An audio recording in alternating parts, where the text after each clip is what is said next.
পাকিস্তানের কারাবন্দী সাবেক প্রধানমন্ত্রী ইমরান খানের মুক্তির দাবিতে বিশাল বিক্ষোভ সমাবেশ হয়েছে রাজধানী ইসলামাবাদে। রোববার ৮ সেপ্টেম্বর অনুষ্ঠিত হওয়া এই সমাবেশ ঘিরে পুলিশের সঙ্গে ইমরানের রাজনৈতিক দল পাকিস্তান তেহরিকি ইনসাফ সমর্থকদের সংঘর্ষের ঘটনা ঘটে। পিটিআই সমর্থকদের আটকাতে বিভিন্ন রাস্তায় কন্টেইনার রাখা সহ বিভিন্ন বাধা বিপত্তি তৈরি করা হয়। তা সত্ত্বেও জনতার ঢল নামে সমাবেশে। পিটিআই বলছে চলতি বছর দলটির অন্যতম বড় সমাবেশ ছিল এটি। শেষ পর্যন্ত শান্তিপূর্ণভাবেই অনুষ্ঠিত হয় এই কর্মসূচি।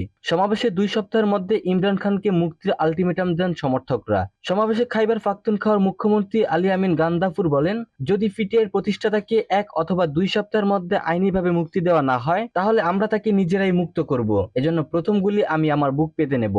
এক বিবৃতিতে শান্তিপূর্ণ সমাবেশে পুলিশের মারমুখী আচরণের নিন্দা জানান ইমরান খানের মুখপাত্র জুলফি বুখারী। ঘুষের মামলায় ১ বছরের বেশি সময় ধরে কারাগারে আছেন ইমরান খান। ১৫০র বেশি মামলা চলছে তার বিরুদ্ধে। ২০২২ সালের ১০ এপ্রিল দেশটির পার্লামেন্টের নিম্নকক্ষ জাতীয় পরিষদের এক অনাস্থা ভোটের মাধ্যমে পাকিস্তানের ক্ষমতা থেকে সরিয়ে দেওয়া হয় ইমরান খানকে। ২০১৮ সাধারণ নির্বাচনের পর সরকার গঠন করেছিল ইমরানের দল পিটিআই।